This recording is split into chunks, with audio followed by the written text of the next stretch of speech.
On September 5th, 2006, I flew out of Nashville. After more than 24 hours while flying through Los Angeles and Hong Kong, I arrived in Kunming, China on September 7th. Kunming is the capital of the Yunnan province and is 6,200 feet above sea level. In the afternoon, we headed to the Western Hills. The hills are also called Sleeping Beauty Hills because they resemble a sleeping woman. Here, we got on chairlifts to take us to the top of the hill.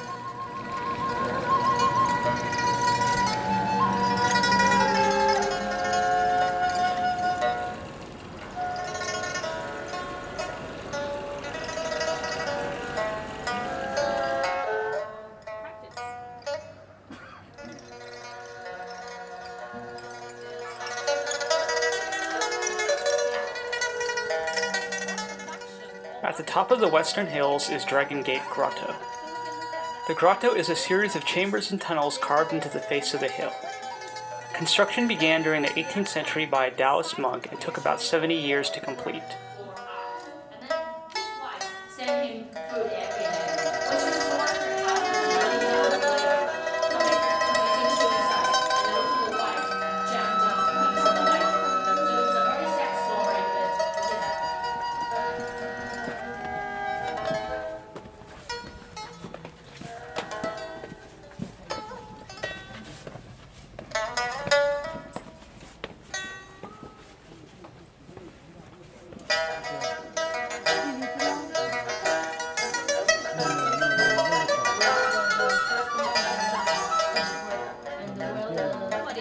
When he come back, the knife disappeared. It's disappeared. And then we just saw the baby buffalo was crying. And who was the protector of Taoism. And also by the two sides, we can see two guardians were like the generals. And one. Also in the area is the Hawtang Temple. This was originally built as a retreat for the ruler of Kunming during the 11th century.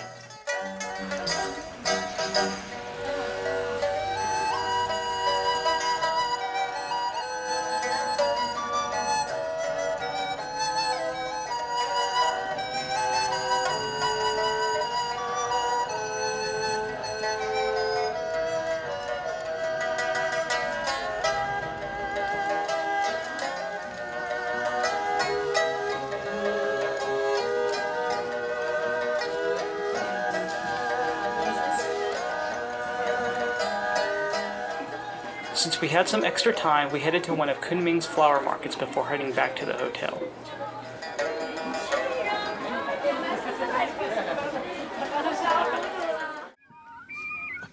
The next day, near the town of Xixing, we had a near head-on collision with a truck that had lost control on the slippery road.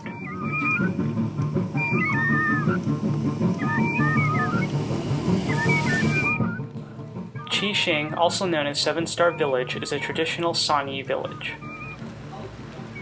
The Sanyi are one of the Yi minority groups found in southwest China. They have their own language and are known for their embroidery work.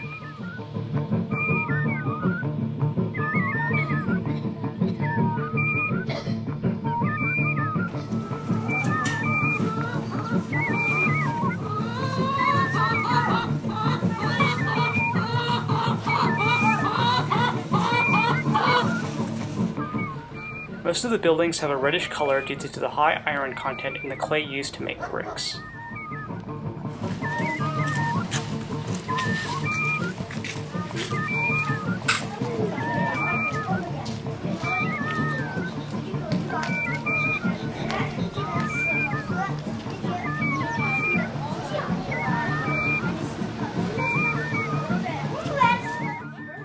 About 75 miles outside of Kunming is the Stone Forest. The Stone Forest, or Xilan, is the Yunnan province's most visited site. The area was underwater 270 million years ago. The so-called forest is filled with unusual limestone formations which also resemble a petrified forest.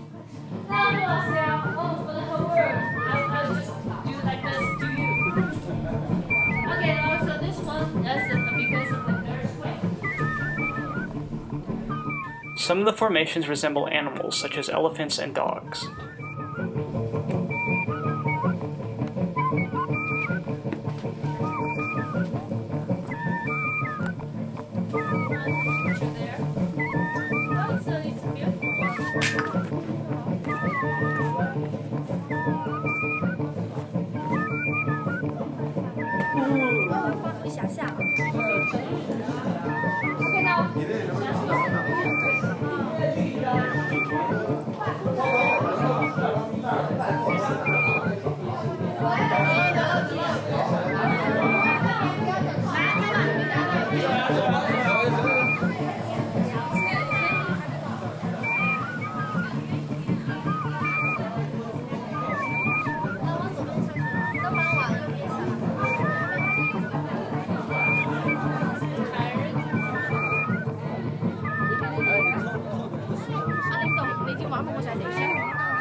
On September 9th, we flew to Dali.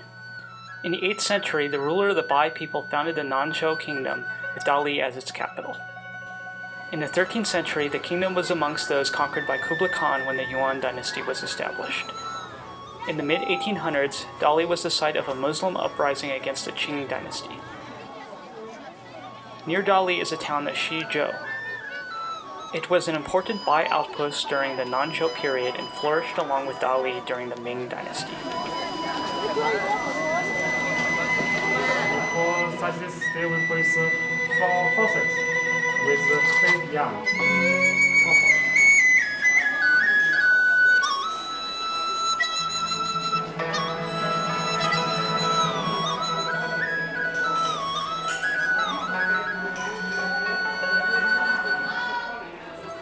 While in Xizhou, we also saw a Bai minority dance show. At the show, we were served tea. The first cup was bitter, representing life's hardships. The second cup was sweet, representing life's joys. And the third cup was pungent, with a cinnamon ginger aftertaste. The Bai word for pungent sounds similar to their word for affection, and this last cup of tea is supposed to represent friendship.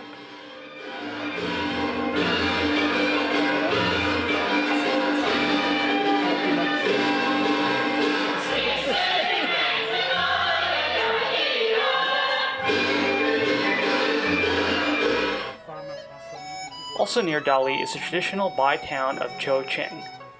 It is famous for its tie-dyed cloth making.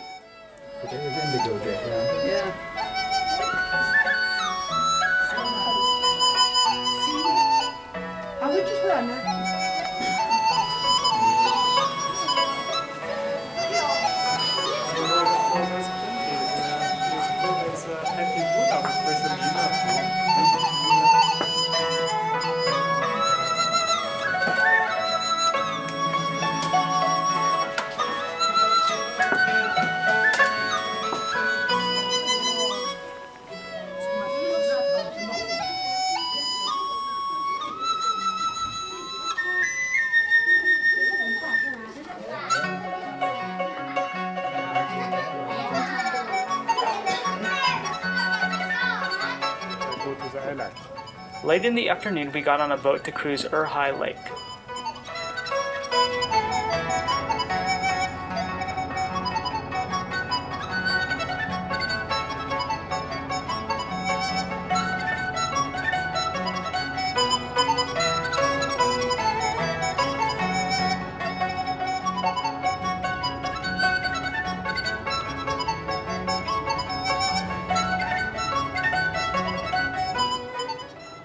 On Jinsou Isle, we visited a Bai minority fishing village. There are about 1.6 million Bai people living in western China. They have traditionally been farmers and fishermen.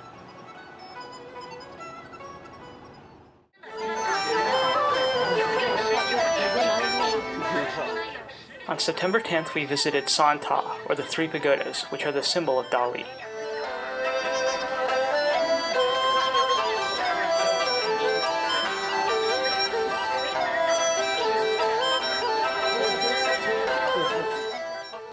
The oldest of the pagodas, Qian Shun Ta, is 230 feet high and has 16 levels. It was built in the 9th century. The smaller pagodas are 138 feet tall and were built in the 11th century.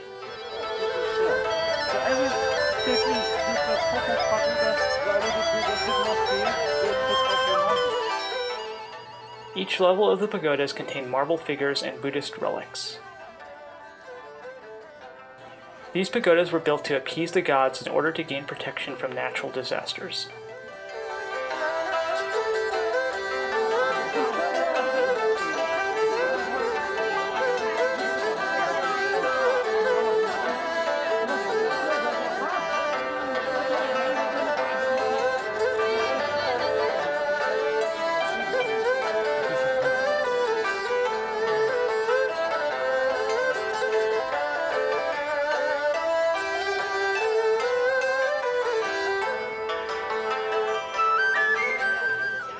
After visiting the pagodas, we headed to Dali's Old Town.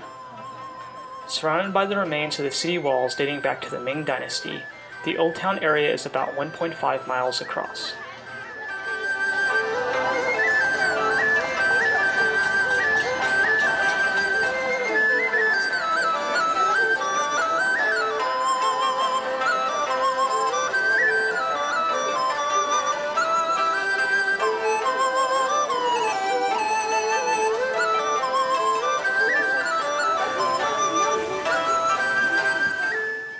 At around 11 o'clock, we left Dali and headed on a 3-hour drive to Lijiang.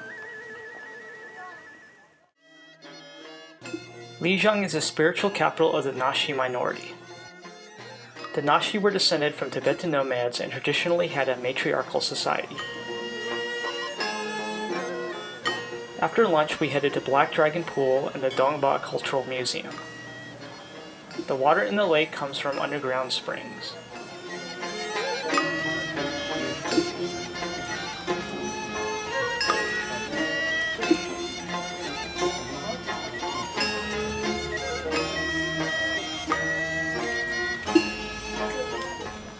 If the weather is good, there are excellent views of Jade Dragon Snow Mountain from Black Dragon Pool. Unfortunately, the weather did not cooperate.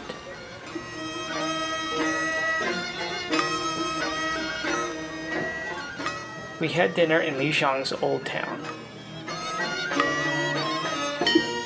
Afterwards, we went to the Dongba Palace to see the Naxi ancient dance and music performance.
The next day we headed to Jade Dragon Snow Mountain. At its highest point, the mountain is 18,000 feet above sea level. Upon arrival at Jade Dragon Snow Mountain, we took a gondola ride up to Yak Meadow at an elevation of 12,000 feet. Unfortunately, the weather was misty, so we couldn't see very much.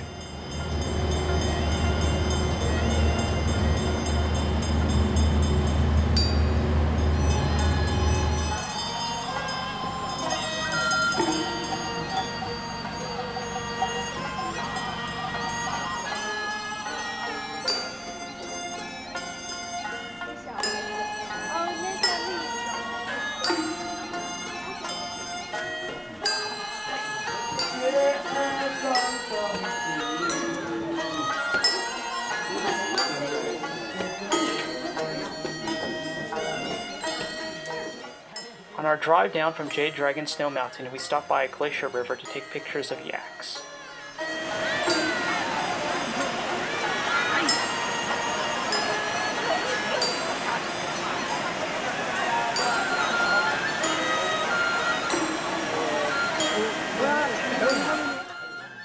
Our next stop was Yuhu, a small Nashi minority village.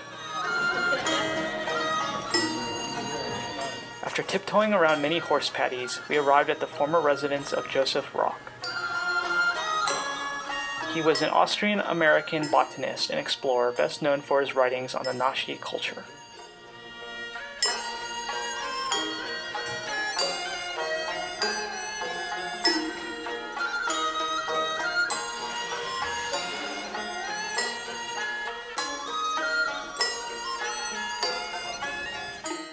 After leaving Yuhu, we stopped at the Yufeng Monastery. It was built in 1756.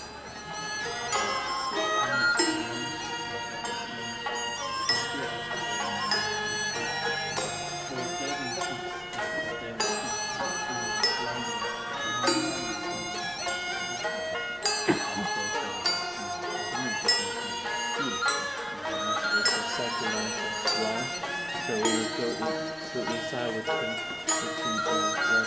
the time runs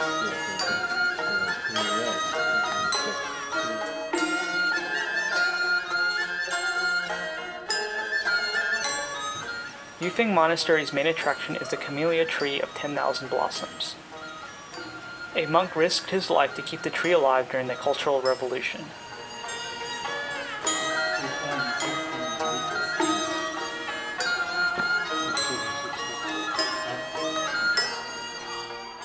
About 5 kilometers from Yufeng Monastery is Baisha village. This town was the capital of the Nashi kingdom before the Mongol invasion of China.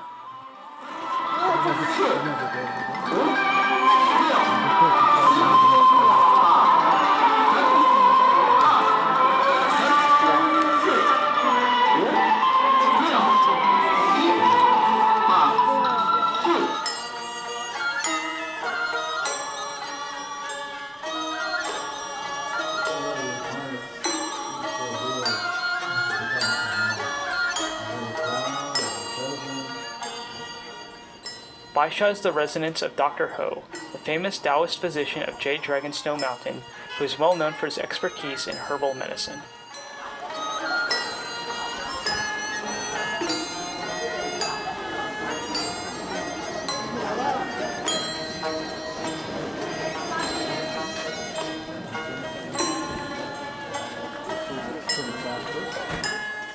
After leaving Baisha, we headed back to Lijiang.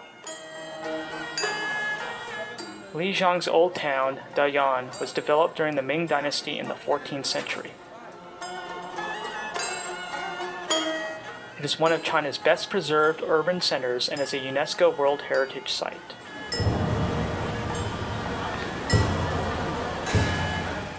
The area is filled with canals and small cobblestone alleys with traditional wooden houses, shops, and restaurants.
The next morning we left Lijiang and headed toward Tiger Leaping Gorge. On the way we stopped by the village of Shigu, or Stone Drum, which stands at the first bend of the Yangtze River.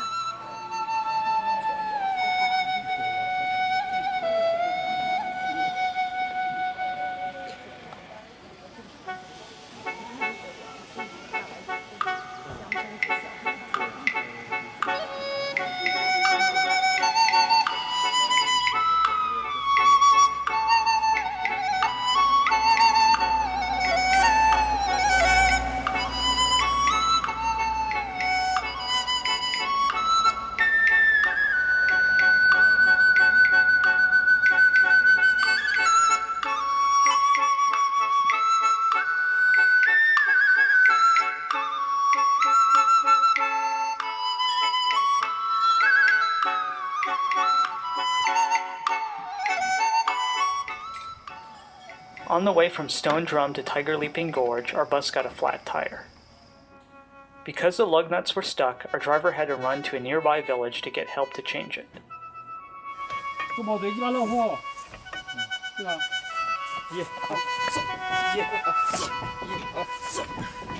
你帮忙那个，你帮忙打。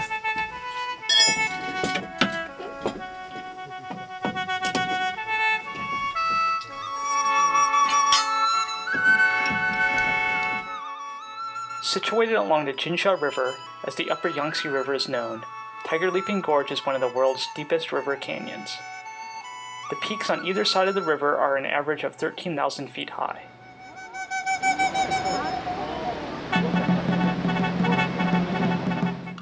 The gorge gets its name from a legend where a tiger jumped across the gorge at its narrowest point to escape from hunters.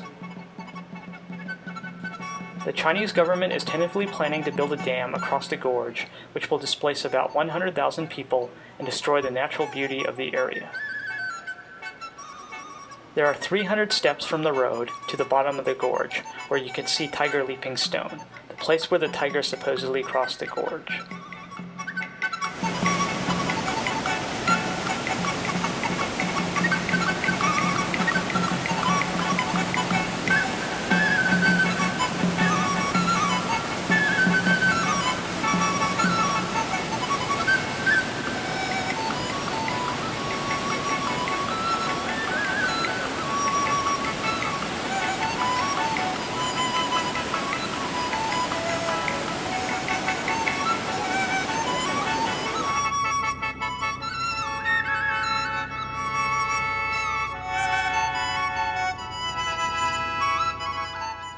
Two hours from Tiger Leaping Gorge is Zhongyan.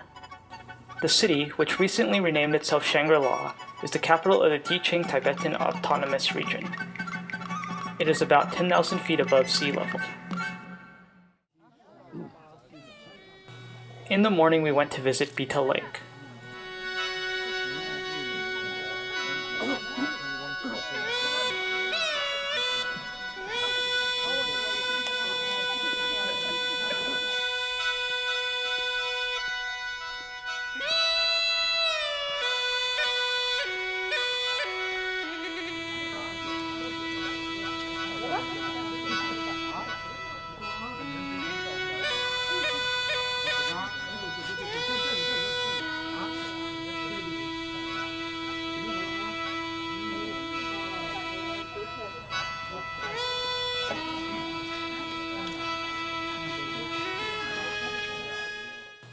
After lunch, we headed to the Gandan Zongzhenlin Monastery. This is the largest Tibetan monastery in southwest China.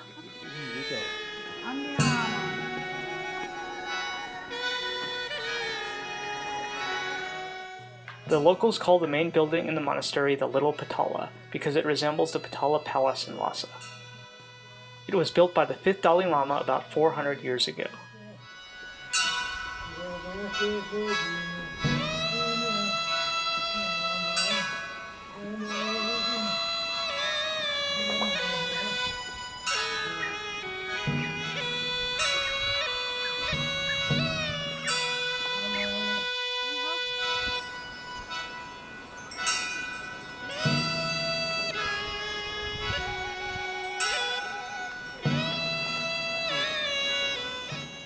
monastery was destroyed during the Cultural Revolution, but was reopened in 1981 and currently has about 800 monks. You couldn't see like this. It's very traditional. It's very fun.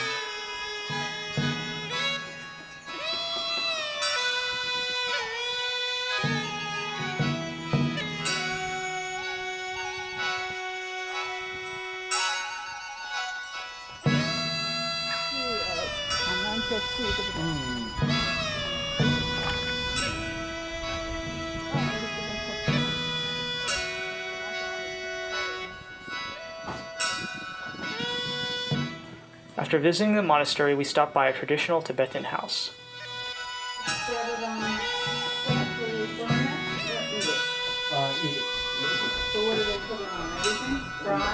Yeah, and also with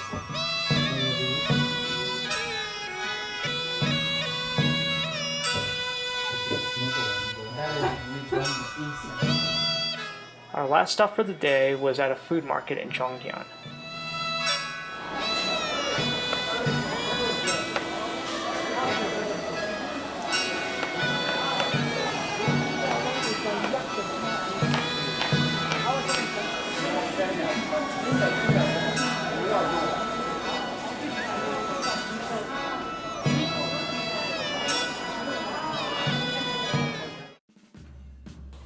On September 14th, we flew to Lhasa, the capital of Tibet.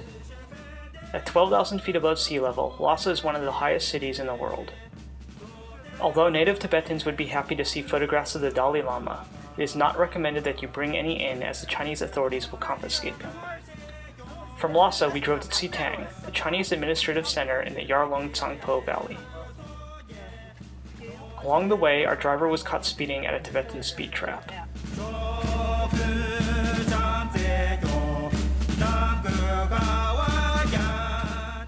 After checking into our hotel and having lunch, we headed to Yambolagang.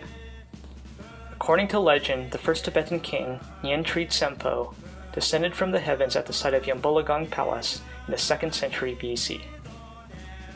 More than 400 Buddhist holy texts, known as the Awesome Secret, was said to have fallen at Yambolagang during the 5th century AD.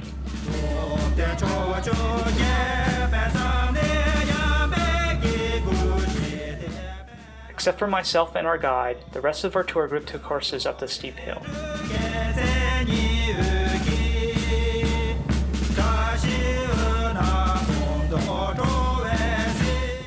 The original structure of the palace was probably built during the 7th century, but most of the present buildings were reconstructed in 1982.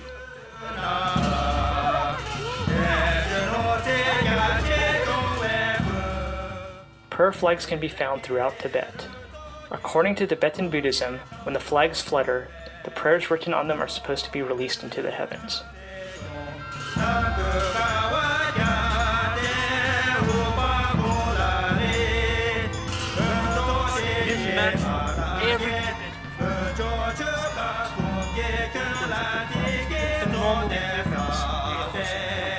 Normally we put it on the roof of the houses as passes. We next visited Trandruk Monastery. This is one of the oldest monasteries in Tibet and was founded in the 7th century by King Songtsen Gampo. Trandruk is one of the demoness subduing temples and is supposed to pin down her left shoulder. The demoness's body is said to cover the entire Tibetan landscape. The monastery was badly damaged during the Cultural Revolution, but restoration work has been carried out since 1988.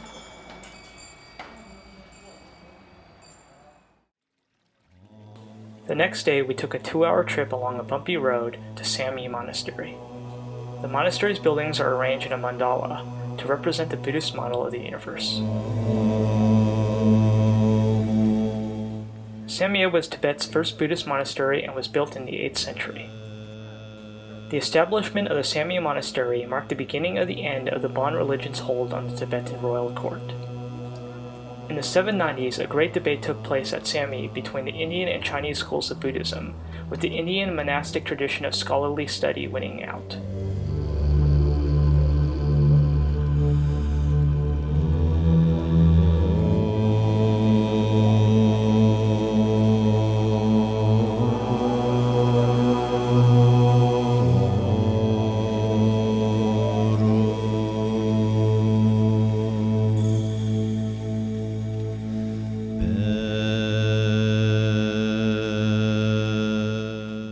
You are allowed to take pictures inside the buildings for about $18 and can take videos inside for about $180. Needless to say, I didn't shoot any video inside.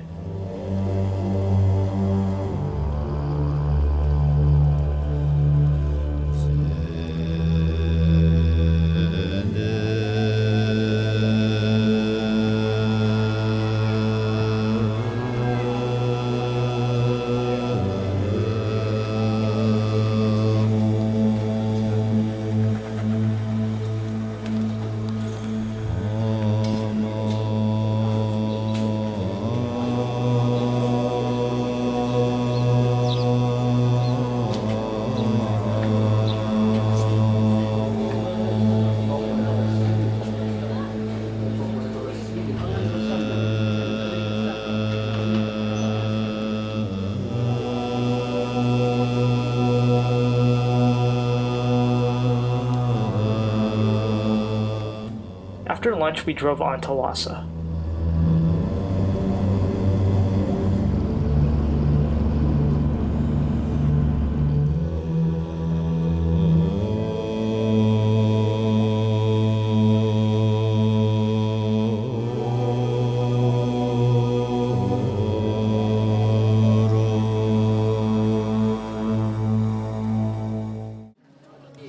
In the morning of our first full day in Lhasa, we headed to Barkor Square and the Zhongking Temple. The square has been the scene of many protests and battles between Tibetans and Chinese. The Chinese takeover of Tibet has led to 1.2 million Tibetan deaths and the destruction of over 6,000 monasteries and nunneries.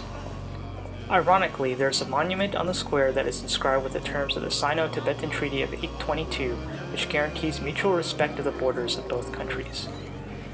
The Zhongking Temple was founded in 639 AD and is one of Tibet's holiest sites.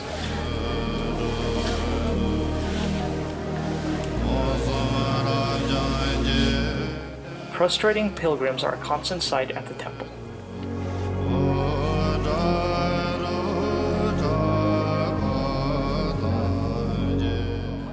Zhongking Temple was built to house an image of Buddha that was brought to Tibet by King Songstan Gampo's Nepali wife.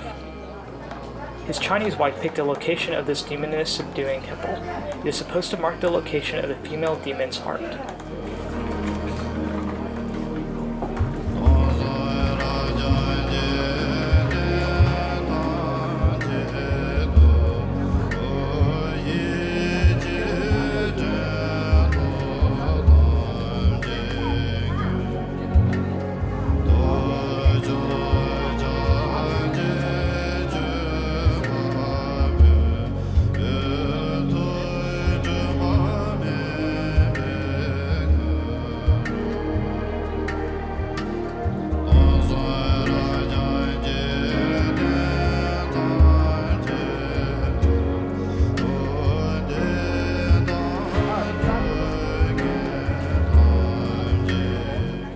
The roof of the Zhongking Temple provided excellent views of the next site we visited, the Potala Palace.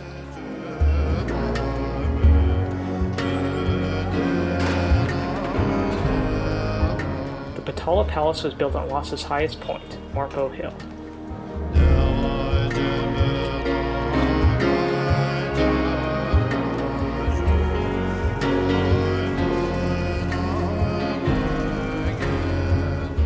The White Palace was built in 1645 and the Red Palace was completed in 1693. The present Dalai Lama, the 14th, was discovered and installed in 1940. In 1950, during the Chinese invasion of Tibet, he was enthroned by the Tibetan government. During the 1959 failed Tibetan uprising, the Dalai Lama fled to India, and the Potala Palace became a museum.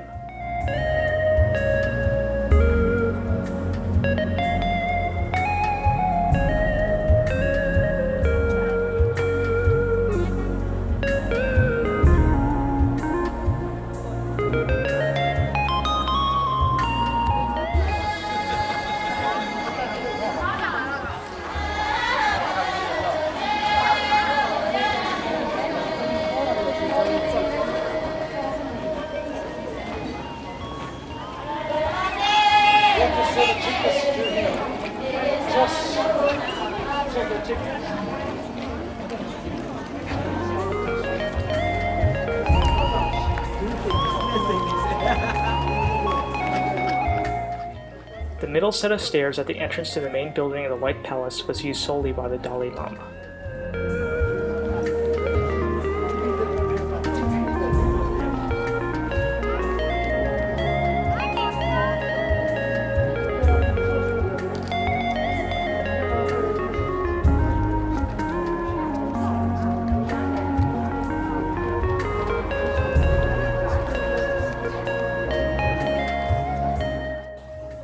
Picture taking is not permitted inside the Potala Palace, but postcards and picture books can be purchased.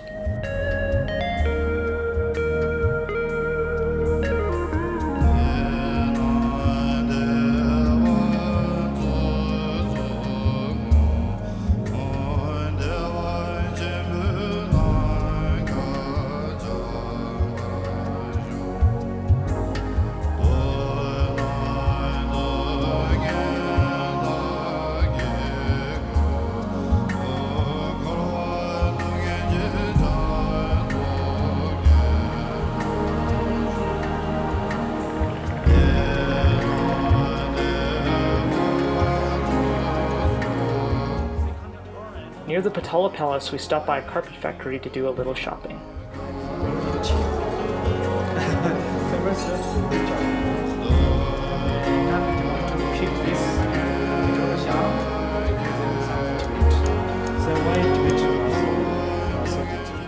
When we were done, we headed back to our hotel to rest.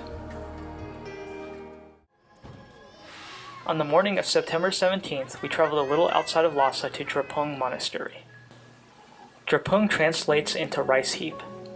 It is called this because its large number of white buildings on the hillside resembles a pile of rice.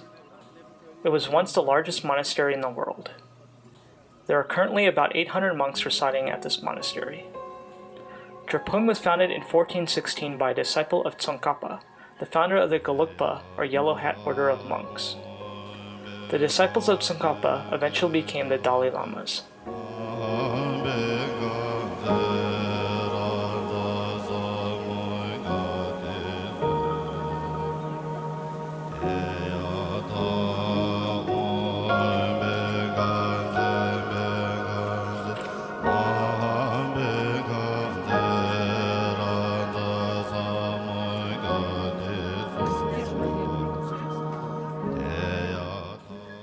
The second Dalai Lama established the Ganden Palace at Drepung in 1530. It was the home of the Dalai Lamas until the fifth Dalai Lama built the Potala Palace.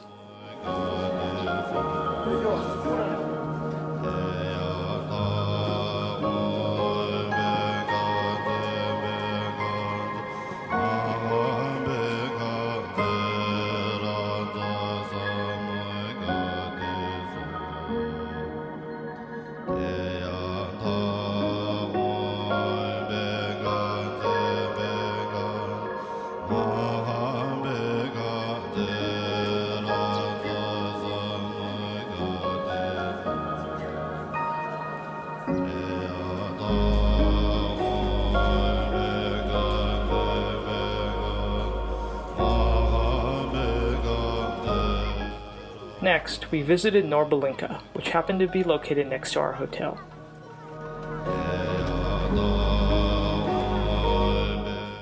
The Norbalinka was the summer palace of the Dalai Lamas. Most of the palace buildings were damaged by Chinese artillery during the 1959 uprising.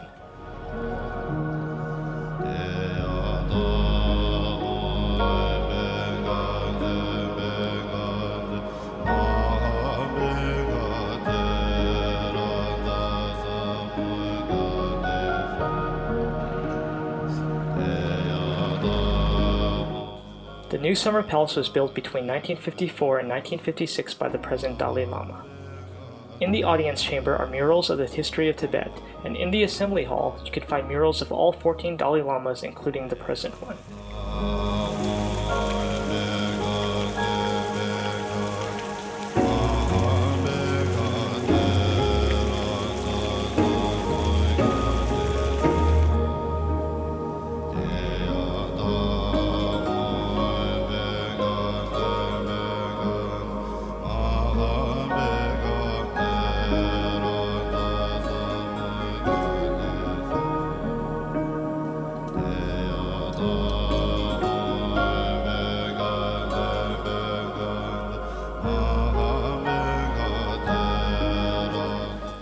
After lunch, we headed back to Barkhor Square to go shopping along Barkhor Street.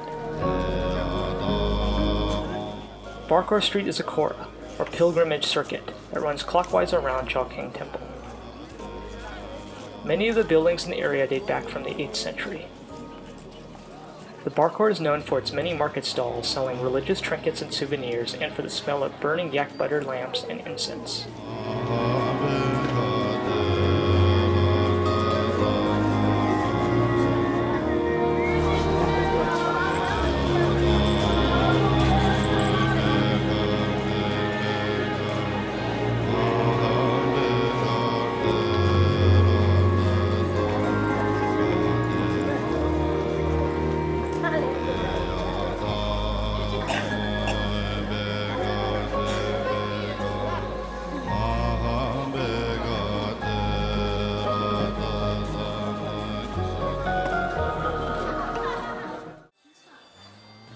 On the morning of our last full day in Lhasa, we headed to a traditional Tibetan hospital in Barkhor Square. Medical thangkas hung on the walls are used to train medical students Tibetan medical theory. Patients are traditionally diagnosed by interview, urinalysis, and pulse reading. We have 9 chakras of pulse. This is the most important route of therapy. After spending some more time on Barkhor Street and having lunch, we headed to the Sera Monastery. The monastery was founded in 1419 and, along with Drepung, is one of the 2 great Gelugpa monasteries in Lhasa. There are currently 3 colleges found at the monastery: Sera May, which specializes in fundamental precepts of Buddhism; Sera Jay, which instructs monks from outside of Tibet; and Sera Nyagpa, which focuses on tantric studies. Orbit the 2 heavens. You got more chance, you got more happiness. Right. And the center, there's a symbol of snakes and cows and pigs. That's a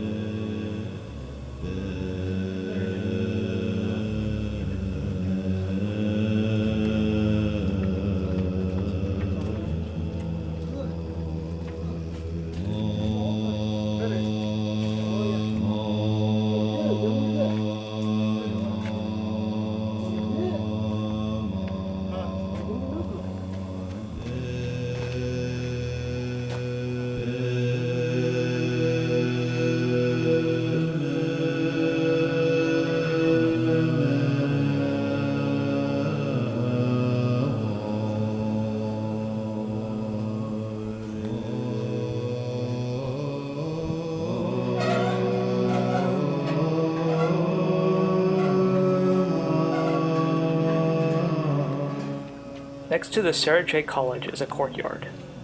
Every day except for Sunday, between 3 p.m. and 5 p.m., the monks of Sera Monastery hold debates.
On September 19th, we left Tibet and flew to Chengdu.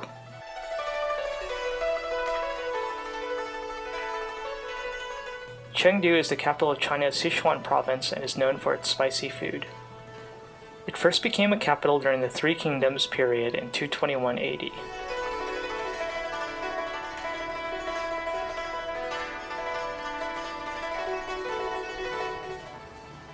In the afternoon, we visited the Sanqingdu Museum.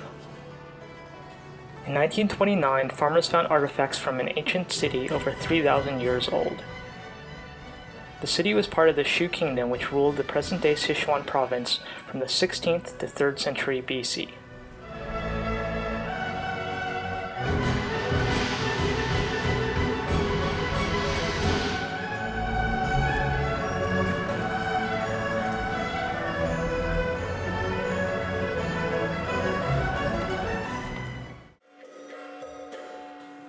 After dinner, we went to see a Sichuan opera performance at the Jinchuan Theater.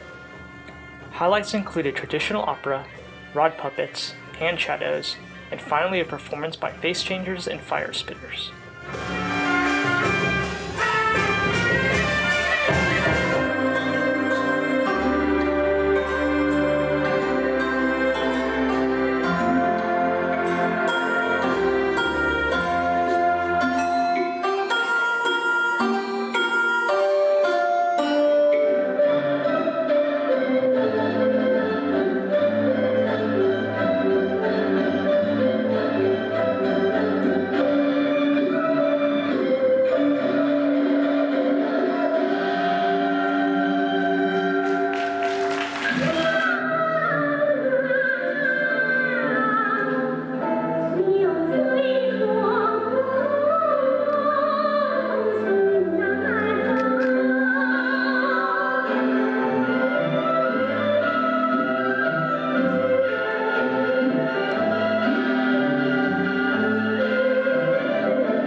On our last day of the tour, we visited the Panda Breeding Research Center. This breeding center was founded in 1987 and has bred and raised over 27 giant pandas. Giant pandas weigh in at about 440 pounds and eat between 35 and 65 pounds of bamboo a day. Pandas have a very brief mating season in the spring and are extremely picky about choosing a mate. There are only about 1,200 pandas in the wild today, and another 120 in zoos around the world. In captivity, they could usually live between 20 and 30 years.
Also on display are about 20 red pandas, also known as lesser pandas or firefoxes.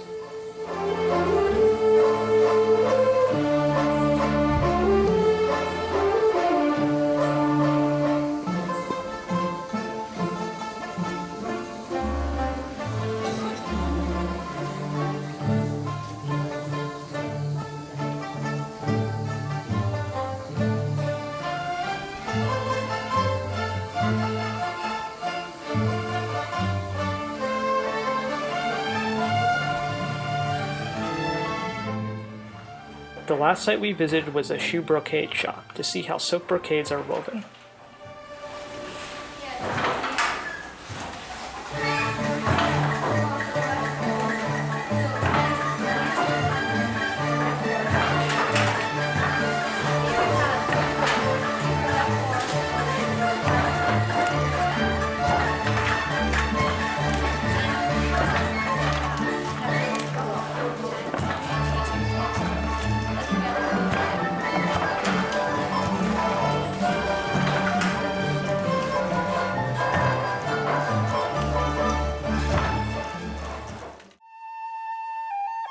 At around 6 a.m. on September 21st, we were supposed to leave for the airport. Unfortunately, I felt really sick and had to go see a doctor at the Chengdu No. 1 People's Hospital. Since I had to stay there for about 14 hours with an IV drip attached to my hand, we didn't leave to go back to the United States until the next morning.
Ani